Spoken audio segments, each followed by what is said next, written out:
هندخل هنا في الداشبورد، هنجيب الاكاونتنج، نختار الكانتري الكويت، ونختار من 1/5 ل31/5.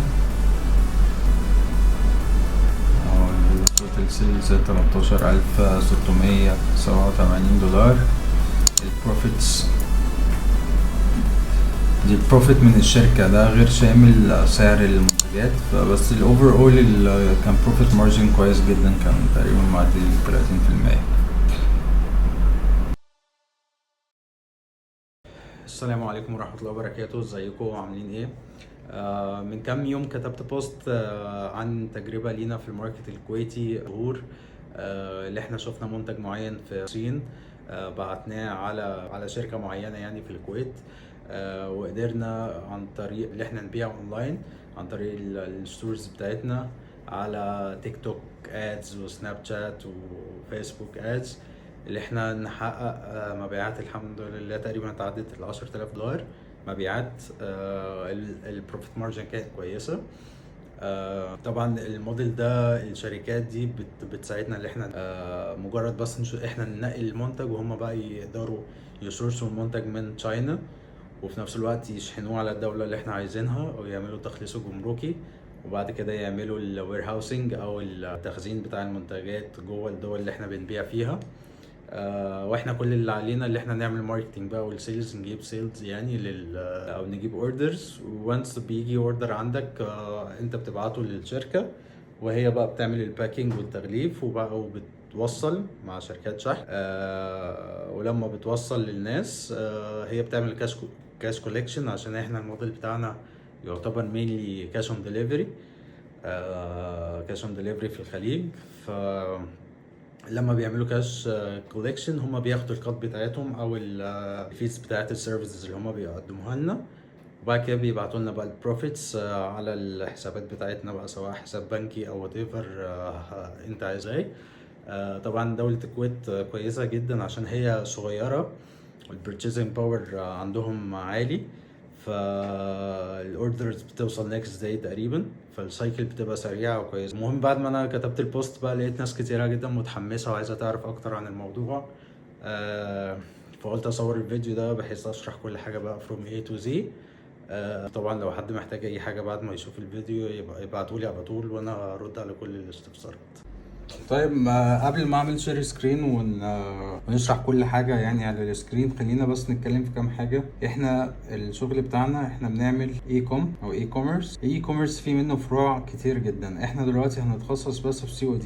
يعني ايه COD؟ يعني كاش اون ديليفري، يعني الكاستمر المنتج يوصل له، وبعد ما يوصل له هو بيدفع. طب ليه؟ علشان ده يعني اغلبيه دول الخليج بيفضلوا، او العملاء هناك بيفضلوا يدفعوا كاش اون ديليفري عن الاونلاين بايمنت في الاول، وخصوصا لو ستور لسه جديد، فمفيش تراست قوي ما بينك وما بينه. طيب احنا هنعمل COD ازاي؟ عن طريق الشركات اللي هي بتعمل فولفيلمنت. يعني ايه فولفيلمنت؟ يعني انت بتبعت عندهم الستوك، بعد ما بتبعت الستوك هم بيعملوا وير هاوسنج، بعد ما بيعملوا وير هاوسنج بيعملوا فولفيلمنت. فولفيلمنت ده بقى شامل ايه؟ شامل الباكينج، البيك اند باك، زائد الشيبنج، يعني الشيبنج للكاستمرز نفسهم. بعد كده بيعملوا ايه؟ الكاش كوليكشن. يعني ايه كاش كوليكشن؟ يعني بياخدوا فلوس من الكاستمرز او من الناس اللي احنا بعنا لهم المنتجات، وبعد ما بيعملوا كاش كوليكشن بيعملوا باي اوت، بيحولوا لنا تمام. طيب انا دلوقتي هتكلم على هو في طبعا شركات كتير بتعمل الموضوع ده، بس هتكلم على شركه انا واثق فيها واتعاملت معاها، والكيس ستادي دي عن طريق الشركه دي. وهنتكلم عن البرودكت سيلكشن، ازاي تختار البرودكت، وهنتكلم عن ازاي كرييت الادز، وازاي تكرييت يا اما بقى الستور او الموقع، او في الحاله اللي احنا هنشرحها اللاندنج بيج. لاندنج بيج يعني موقع صغير او صفحه صغيره الكاستمر يشوفها تقنعه بالبرودكت بتاعك، يقوم هو مش تمام. خلينا بقى نروح نعمل شير سكرين ونشوف الكلام ده على الطبيعه.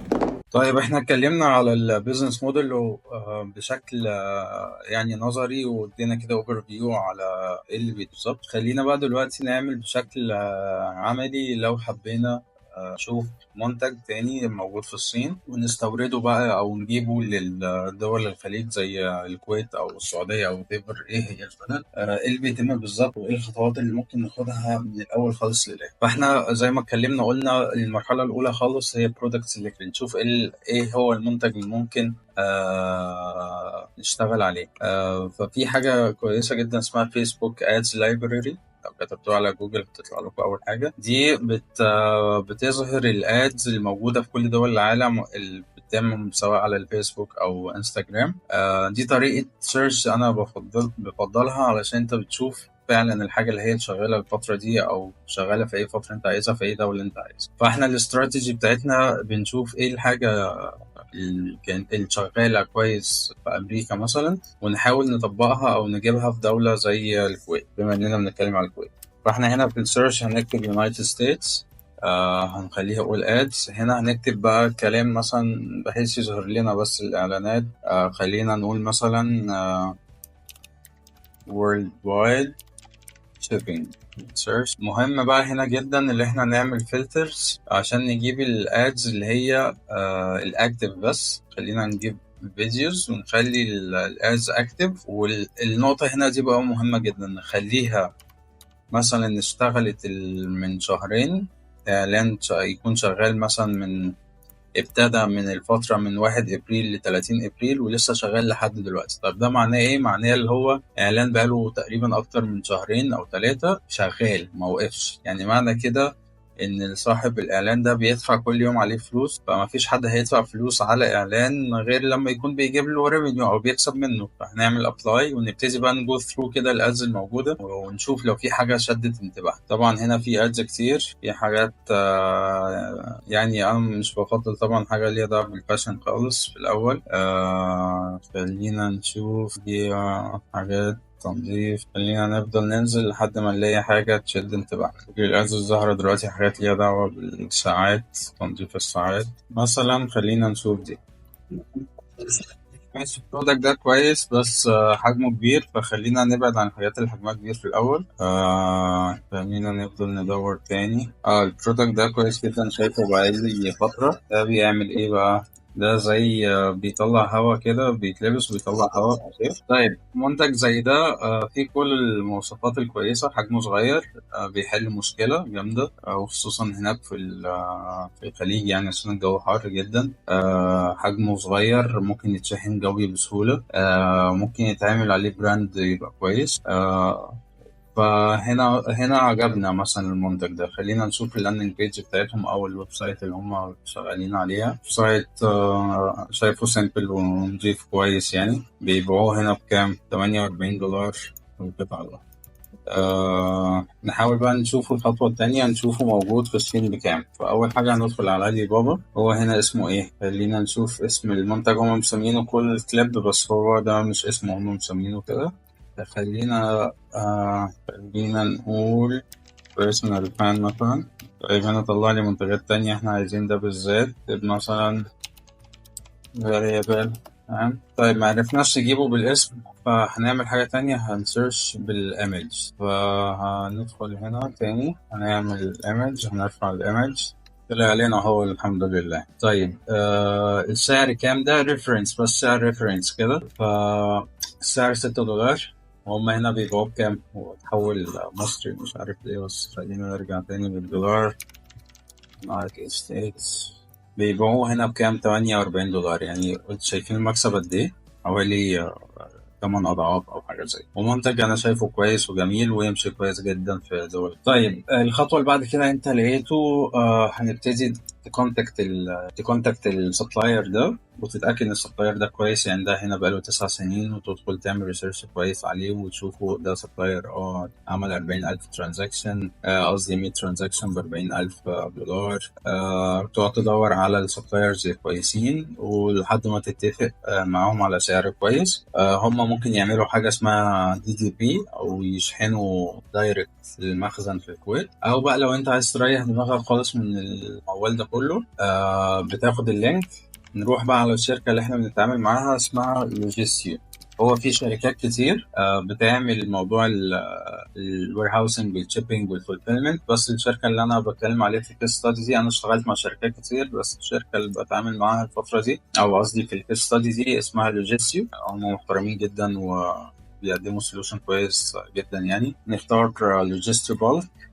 نبتدي بقى ايه، نكتب البيانات بتاعت البرودكت هنا، بحيث هم يعملوا السورسنج ليه او يشوفوا البرودكت في تشاينا، وهم يبعتوا المخازن بتاعتهم دايركت. وهم طبعا بيفضلوا الموضوع ده عشان كل حاجه بتبقى تحت ايديهم. فبرودكت لينك هنحط اللينك بتاع علي بابا. برودكت نيم هنرجع ناخد البرودكت نيم هنا. شيبينج تو هنختار مثلا الكويت. الديسكريبشن نكتب اي حاجه. نيكست. هنا هنختار الكميه اللي احنا عايزينها، لتسي 200. الكانتري الكويت. كوانتيتي 200. هنا لو عايزين نوزع الستوك على دول تانية، فهنعمل اد ونحط الدول التانية. هنعمل نيكست بس، وهنعمل سبميت ريكوست. فلما نعمل سبميت ريكوست تقريبا في اقل من 24 ساعه بيردوا، بيكونوا هم كلموا سبلايرز هناك في الصين يعني، وشافوا شافوا يعني احسن سبلاير باحسن كواليتي باحسن سعر، وبيردوا عليك. لو انت موافق بتعمل ابروف للكوتيشن، وبتدفع تدفع ثمن البرودكت، وهم بقى بيبتدوا يشحنوه. منتج زي ده غالبا بيتشحن بالجو عشان بيبقى حجمه صغير، فالشحن المفروض يعني في الكويت ما بياخدش اكتر من اسبوعين، الا اذا يعني في سبيشال كيسز بياخد اطول من كده. حصل معايا قبل كده الموضوع طول بصراحه يعني، بس هو في الطبيعي بياخد حوالي اسبوعين او حاجه زي وخصوصا منتج ما فيهوش مشاكل. بس يبقى احنا هنستناهم يبعتوا لنا كوتيشن، واحنا نوافق عليها ونستنى بقى المنتج. بعد كده بقى احنا الخطوه الثانيه، احنا عايزين نعمل بقى الماركتنج. ازاي بقى هنعمل الاعلانات، وازاي هنعمل الويب سايت، او هنعمل. خلينا دلوقتي نقفل ده. الاعلانات بقى هنعمل ايه؟ فاكرين الاعلان اللي احنا شفناه على الاد لايبرري؟ هنعمله داونلود. بنعمل ازاي داونلود من هنا؟ عن طريق تول اسمها هي دي اد لاب نود. نزلوا الاكستنشن ده على كروم، هيجيب لكم البطن ده. هنعمل داونلود ليه، وده تقريبا نفس الفيديو. هنعمل داونلود بكل سهوله. انا مش عارف نفس الفيديو ولا لا، بس هنعمله داونلود برضو. تمام. بعد ما عملنا داونلود للفيديوز، هندخل بقى في طبعا طرق كتيرة جدا ان انت تعمل تأديت بيها الاد، بس خليني اسهل حاجة ممكن تشتغلوا عليها كانفا. هندخل على كانفا. احنا ممكن في الخليج نعمل الاعلانات على تيك توك ادز، على سناب شات ادز، او فيسبوك، بس الاقوى طبعا سناب شات وبعد كده تيك توك. فخلينا نعمل كريت ديزاين، خلينا نعمل كاننا هنعمل على تيك توك اد. فالديزاين هنا هنكتب تيك توك تيك توك فيديو. هنعمل اديت بسيط جدا على الفيديو ده، بحيث ايه يتماشى يعني معانا. هو الفيديو ده شرح بسيط بس بطريقه الشغل، لكن طبعا في حاجات مور ادفانس هنتكلم عليه في اخر. هنا لما يفتح هنعمل ابلود للفيديو. هنحط الفيديو هنا. هنا طبعا هنا مثلا في كلام بالانجلش، ممكن بقى ايه نكتب whatever بقى الكلام. هناخد ده كده مثلا كبر. هنعمل هنا نغير اللون، وهنخلي هنا نخلي كده مثلا. طبعا انا بدي اكزامبل بس، لكن في الحقيقة الشغل المفروض يبقى احسن من كده. هنكتب مثلا متوفر الآن بالكويت،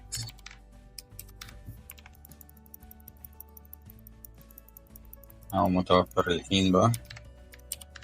تمام. نعمل بقى وتحت هنكتب مثلا إيه، دفع عند الاشتراك. ممكن بقى نغير الفويس مثلا الموجود فيه. هنعمل هنا extract audio، نقوم مسحين الاوديو بتاعه هنا. ممكن بقى لو عايزين تعملوا فويس اوفر بالعربي ممكن، بس ده ممكن نشرحه في فيديوهات تانية. او ممكن هنا بيبقى فيه elements music. نشوف مثلا دي كل ده برو. احنا عايزين انتوا عارفين كانفا في منها الفري بلان وفي البرو، فخلينا نشوف حاجة فري مش حاجة فري. انا عندي اكونت تاني يعني اللي بستخدمه، بس ده عامله للشرح بس. فخلينا طبعا دي حاجات تنيم، احنا عايزين حاجة تخلي الناس تتحمس يعني. المهم يعني الفكرة تكون واصلة لكم اي حاجه دلوقتي، بس تكون الفكره بس واصله لكم. ناخدها ونحطها هنا كده وخلاص. يبقى كده لو فتحنا الفيديو بتحط الميوزك اللي انت عايزها او فويس اوفر العربي اللي انت عايزه والفيديو. ممكن بقى هنا تكتب شرح بسيط للبرودكت او حاجه. هنعمل كده لكل الفيديوز اللي هنلاقيها، يعني خلينا نقول مثلا من 3 ل5 فيديوز مختلفه بالطريقه دي. هنعمل شير وبعد كده هنعمل داونلود للفيديو. تمام، فهنعمل كده خمس فيديوهات اللي مختلفة. طيب دلوقتي احنا معانا البرودكت، عرفنا هنعمل السورسنج ازاي، عملنا الفيديوهات. دلوقتي بقى عايزين نعمل اللاندنج بيج او الموقع بتاعنا. في طريقتين، في ممكن نعمل شوبيفاي ستور عادي، والافضل اللي انا يعني بنصح بيه لاي حد جديد بلاتفورم اسمه لايت فانلز بيخليك تعمل زي لاندنج بيجز بسيطة بمنتهى السهولة، وبتكون الكونفرجن ريت فيها عالية جدا وبتعملها بسهولة جدا. فخلينا كده ندخل نعمل طب هعمل لوجن كده ونشوف. وريت على هنا بقى احنا جوه لايت فانلز اهو. خلينا نعمل نيو فانل. هنا في تمبلتس كتيرة جدا طبعا، خلينا نختار اكتر واحدة يعني تكون خفيفة وسهلة. دي مثلا نختار العربي. ماشي، انا مش هعمل يعني الفانل او لاندنج بيج دلوقتي، بس انا بوريكم بس الفكره بتبقى عامله ازاي. في الاخر بتبقى اللاندنج بيج شكلها عامل زي كده. طبعا هنريبليس البرودكت ده ببرودكت اللي هو اللي احنا مختارينه وبس. ويبقى عندنا الموقع او حاجه لما الكاستمر يبقى عايز يشتري بيدوس هنا اشتري الان، بيكتب بياناته هنا وبيعمل تاكيد. بعد ما بيعمل تاكيد الطلب بنروح على اللوجيستيو ونحط الاوردر ده في لوجيستيو، او بيبقى في انتجريشن ما بين لايت فانل ولوجيستيو. وانس بقى الاوردر بيروح هناك ليهم للشركه للوجيستيو، هم بيتصلوا بيه وبيأكدوا الاوردر. لو اتأكد خلاص بيشحنوه مع شركه الشحن وبيوصل في خلال كام يوم. بعد ما ياخدوا الفلوس من الكاستمر بيحولوا لنا بقى الفلوس. هم عندهم طرق دفع مرنه جدا، يعني ممكن اسبوع او ممكن مرتين في الاسبوع، يعني مره كل اسبوع او مرتين في الاسبوع. فهم كويسين جدا في الموضوع. بس كده اتكلمنا على ايه؟ كده اتكلمنا بقى على البرودكت سيلكشن، اتكلمنا على الادز، نعمل الادز ازاي، اتكلمنا على اللاندنج بيجز او الويب سايت، اتكلمنا على الشركه اللي بتعامل معاها اسمها لوجيستيو. طبعا هسيب اللينكات الحاجات دي كلها تحت الفيديو. بس مش محتاجين حاجه تانية هنا في السكرين ريكورد. طيب ده كده كان شرح مبسط جدا لطريقه البيزنس موديل يعني بتاع الكاش اون ديليفري او الدفع عند الاستلام في دول الخليج. شرحنا بشكل مبسط جدا ازاي تشوف المنتج اللي عليه طلب، ازاي نكلم السبلاير، ازاي نوديه لتشاينا عن طريق السبلاير نفسه او عن طريق الشركه اللي احنا بنتعامل معاها في الخليج، هي اللي بتعمل سورسنج وهي اللي بتقوم يعني بكل حاجه.